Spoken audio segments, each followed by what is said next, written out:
Hello everyone. So let's start with the next topic named as high tides and low tides. अब high tides और लो tides हमें कहाँ देखने मिलता है? इट इज एट द सी शोर या फिर हम बीच साइड भी बोल सकते हैं.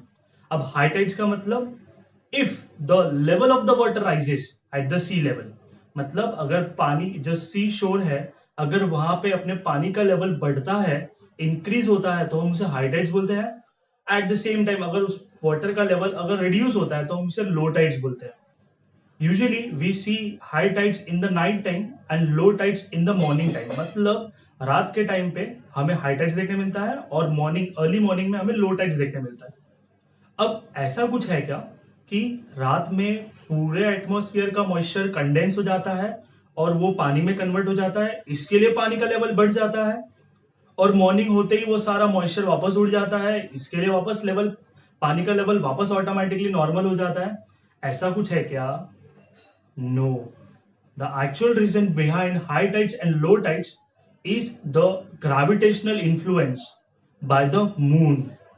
अब मून कब दिखता है? हमें रात में दिखेगा मून. अब जब रात में मून आता है तो वो अर्थ को तो पुल नहीं कर पाता, बट वो कुछ चीजों को पुल कर लेता है. Let's consider this is my earth and this is my moon. अगर मैंने बोला अर्थ मून को अपने तरफ पुल करेगा विथ सम फोर्स एफ, तो मून भी तो अर्थ को पुल करेगा अपने तरफ with some force f. But जब मून पुल करता है तो मून अर्थ को पुल करने का ट्राई करता है, बट अर्थ पूरा पुल नहीं होता. बट मैं बोलूं इस पे जो जो चीजें हल्की हल्की है वो थोड़ी सी पुल हो जाती है. अब फॉर एग्जाम्पल इसमें एटमोस्फियर है that is up to 400 kilometres.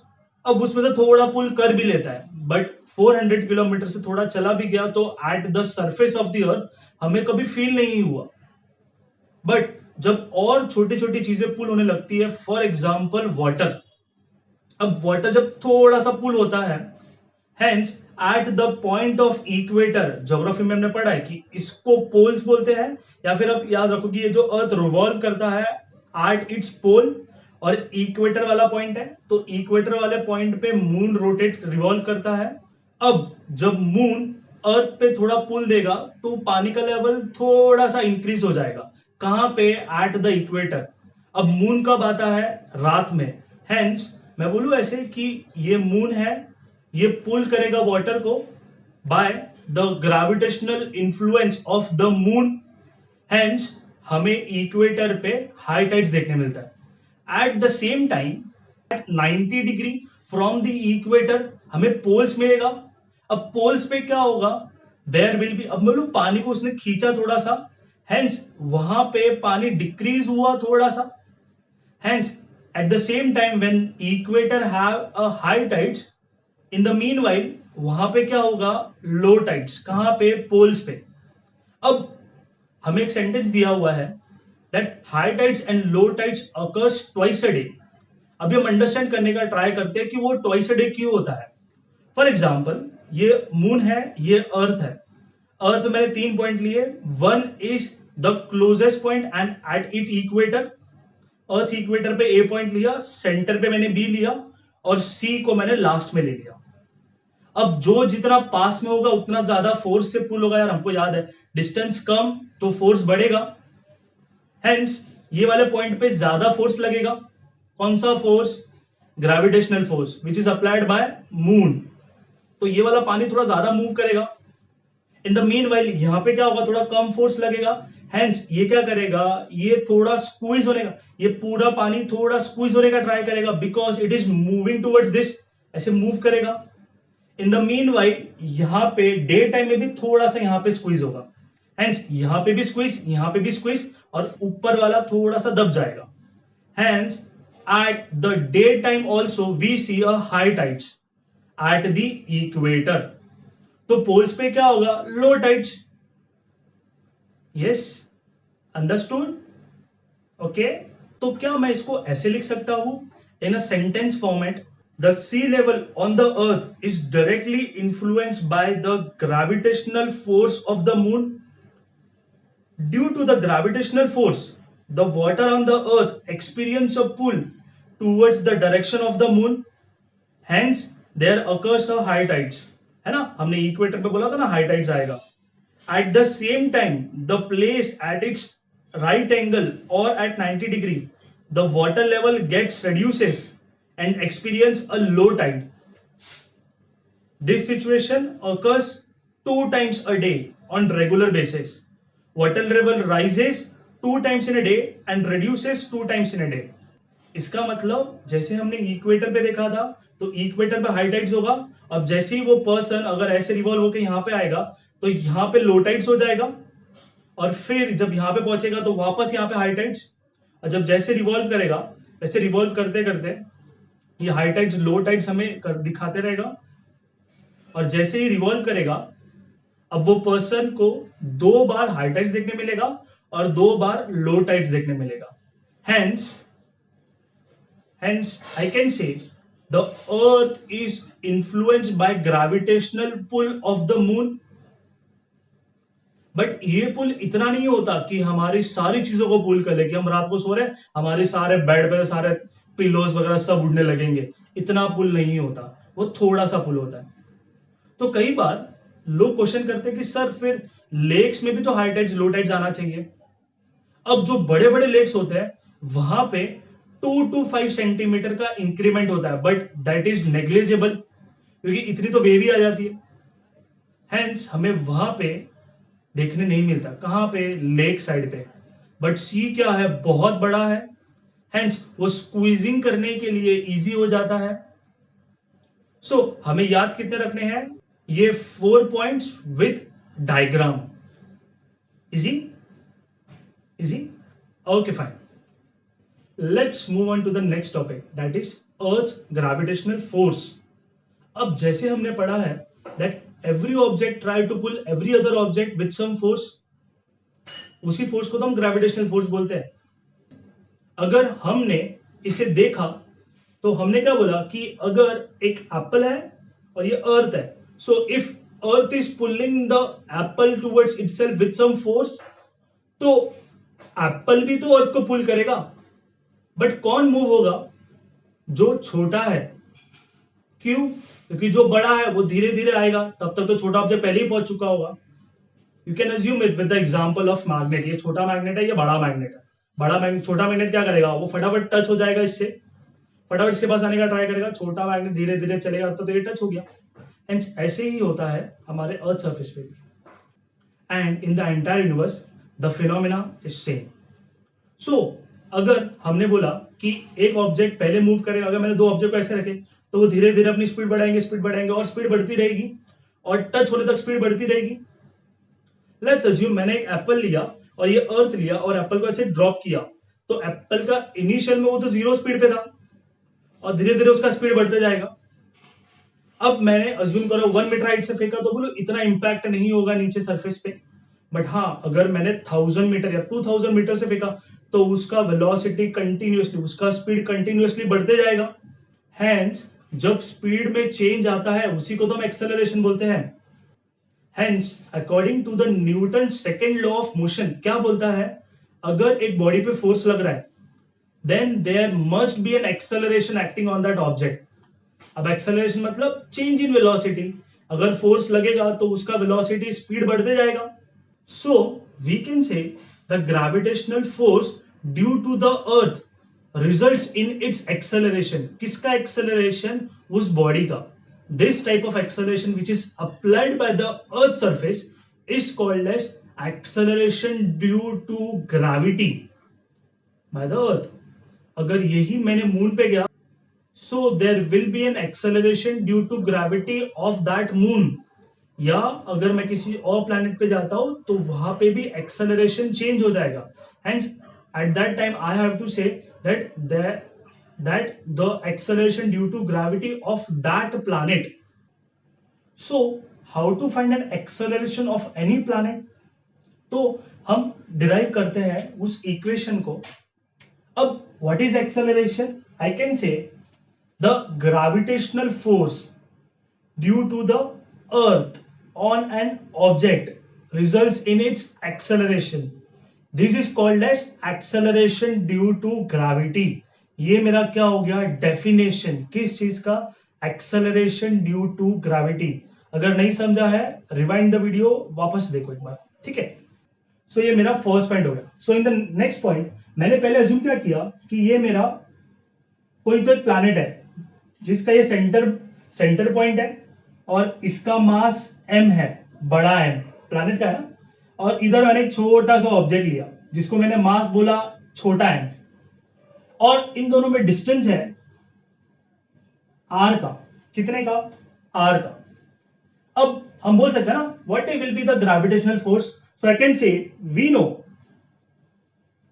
क्या पता है मेरे को ग्रेविटेशनल फोर्स पता है, that is F is equal to G. तो ग्रेविटेशनल कांस्टेंट सदियों से कांस्टेंट है, आज भी कांस्टेंट है। अरे वैल्यू क्या है? 6.673 इंटू 10⁻⁻11 न्यूटन मीटर स्क्वायर पर केजी स्क्वायर। अगर याद नहीं रहता है लिखो, याद करो इसे, ठीक है, याद रखो, ठीक है। जी हो गया, और यहां पे क्या होगा? Mass of this into mass of this ना, प्रोडक्ट ऑफ द मासेस होता है। हेंस ये मेरा बड़ा m और इंटू छोटा m अपॉन क्या होगा? Upon the square of its distance. Distance कितना है? r का ना, तो स्क्वायर ऑफ इट्स डिस्टेंस, इसको मैंने बोला 0.1। अब एक चीज हमने पढ़ा है दैट अगर मैंने ये ऑब्जेक्ट लिया, अगर अर्थ सरफेस पे ऐसे मैंने छोड़ दिया तो नीचे आता है, नीचे आएगा तो हम उसको बोलते हैं कि यही तो इसका वेट है। हम वो कॉइन बॉक्स, स्टेशन पे कॉइन बॉक्स में डालते हैं, वो कॉइन से मुझे मेरा वेट पता चलता है। क्यों? क्योंकि उस पे मैं बोलूं, उस पे मैं फोर्स एक्ट करवा रहा हूं। हेंस वही फोर्स को हम बचपन से mg के टर्म में पढ़ते हैं। m क्या है? मेरा मास। ग्रेविटी किसका है? अर्थ का, है ना। हेंस ये मेरा सेकेंड पॉइंट आ गया। अब दोनों फोर्स ही है, hence I can equate them.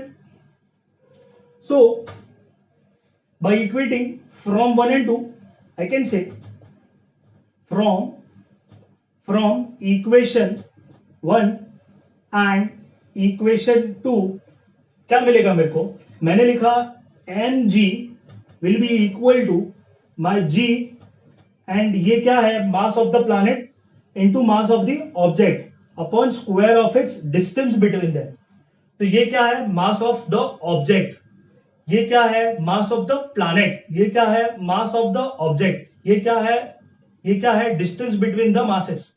तो बोलो ये मास ऑफ द ऑब्जेक्ट, ये मास ऑफ ऑब्जेक्ट गया, बचा क्या? सिर्फ ग्रेविटी। और इसको हम क्या बोलते हैं?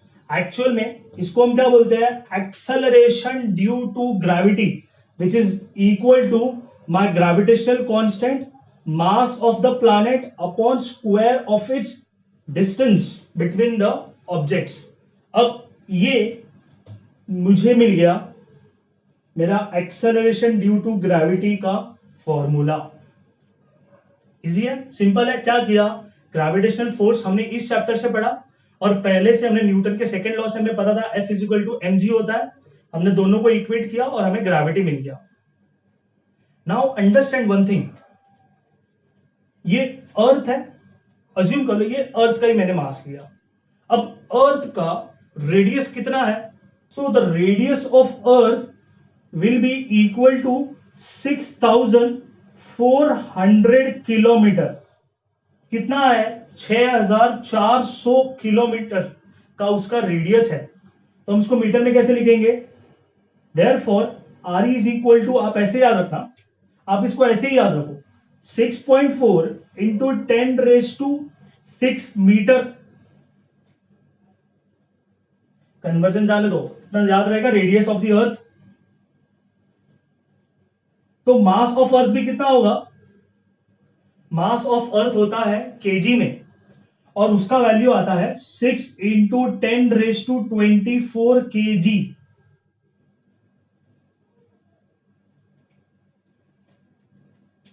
नाउ अंडरस्टैंड वन थिंग, ये मैंने अज्यूम कर लिया एप्पल ले लिया है और ये मेरा अर्थ है। अर्थ का रेडियस कितना है? 6400 किलोमीटर।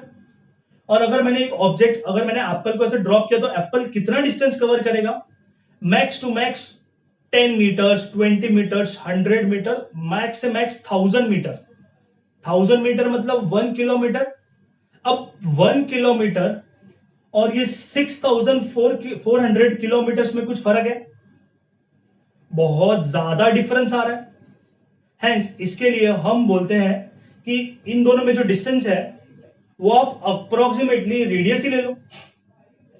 हेंस हम जब भी एक ऑब्जेक्ट की बात करेंगे और अर्थ सरफेस की बात करेंगे, at that time I always consider my capital R. अब कैपिटल आर का मतलब रेडियस ऑफ द प्लैनेट। अब यहां पे मेरे पास क्या है, मैंने अज्यूम कर लिया कि हम अर्थ की ग्रेविटी देखते हैं। अब हमने क्या किया, हमने acceleration due to gravity on the earth surface निकाला, मतलब अर्थ का एक्सेलरेशन ड्यू टू ग्रेविटी निकालना है। तो बोलो जी तो कांस्टेंट है, जी तो कांस्टेंट है ना, जी इनटू ये क्या हो जाएगा, my mass of the planet. अब प्लैनेट कौन सा है, अर्थ, और रेडियस क्या हो जाएगा, रेडियस या फिर डिस्टेंस कितना हो जाएगा, आई कैन से रेडियस ऑफ अर्थ का स्क्वायर। अगर हमने वैल्यू डाला तो क्या क्या मिलेगा, देखो इधर मैं लिखूंगा 6.67 इंटू 10⁻⁻11। मास ऑफ अर्थ कितना है, 6 इंटू 10⁻24। आप इसे ऐसे भी याद रख सकते हो कि मास अर्थ के टाइम पीरियड के जितना है, 24 आवर लेता है ना, तो 6 तो याद रहेगा, 6 और 6 इसमें सेम सेम है, बस मास ऑफ अर्थ एक याद रख लो, दूसरा आपको याद हो जाएगा। तो 6 इंटू 10⁻24 लिख दूं मैं इधर। और रेडियस ऑफ अर्थ कितना हो जाएगा, रेडियस ऑफ अर्थ मुझे क्या किलोमीटर में लिखूं क्या, नहीं, हम ऐसा यूनिट में लिखेंगे, और ऐसा यूनिट में मीटर्स में आता है। दैट इज 6.4 इंटू 10⁻⁻6 का स्क्वायर। और जब हम इसे सॉल्व करेंगे, हम जब इसको सॉल्व करेंगे अच्छे से, so will get that is acceleration due to gravity of the earth. अब ऑफ द अर्थ कितना आएगा answer, that is 9.77 metre per second square. अब लोग मुझसे पूछते हैं सर ये मीटर पर सेकेंड स्क्वायर कहां से आया, अरे एक्सेलरेशन ना, एक्सेलरेशन का यूनिट क्या होता है, metre per second square. Acceleration due to gravity on the earth surface is 9.77 metre per second square. Easy easy. अगर ऐसे ही, ये तो मेरे को अर्थ के लिए दिया था, अब जब हमें मून के लिए देखा तो मैंने मास ऑफ मून लिया, और यहां पे क्या लेंगे, रेडियस ऑफ मून। और जब मैंने इसको सॉल्व किया तो मुझे एक वैल्यू आया। अब वैल्यू के साथ हमने क्या किया, एक रिलेशन बना दिया। अब रिलेशन कैसे बनाया, मैंने बोला ग्रेविटी का, मैंने बोला moon's gravity is equal to 6 time lesser than earth gravity. Let's see, हमने क्या बोला, मून पे ग्रेविटी अर्थ के ग्रेविटी से 6 टाइम डिक्रीज हो जाएगी, तो मैंने डिवाइड बाय 6 लिखा। और इसको कुछ लोग ऐसे भी लिखते हैं, दैट इज अर्थ की ग्रेविटी इंटू ये 1/6। इसका मतलब मून का ग्रेविटी अर्थ के ग्रेविटी से 6 टाइम कम है। और ये तो लॉजिक है ना, कि हमें पता है दैट मून पे चलना डिफिकल्ट है, मून पे ग्रेविटी कम है, कितनी कम है, दैट इज 6 टाइम्स, किससे, अर्थ सरफेस से, क्या है, कम है। समझा, समझा। तो हमें रिलेशन याद रखना है, एग्जाम में क्वेश्चन आया तो हम डायरेक्टली रिलेशन यूज भी कर सकते हैं, और अगर नहीं दिया होगा तो हमें तो लॉजिक है ना, हमें तो पता है ना। इजी है, इजी है। So we can find the acceleration due to gravity on the moon ना। एग्जैक्ट वैल्यू नहीं आएगा, अगर आप गूगल पे सर्च करोगे तो एग्जैक्ट वैल्यू नहीं आएगा, but that is something approximate, और हमें यूज कर सकते हैं। So this was our acceleration due to gravity and high tides and low tides. So prepare करो, प्रैक्टिस करो and give your best. Thank you so much, bye.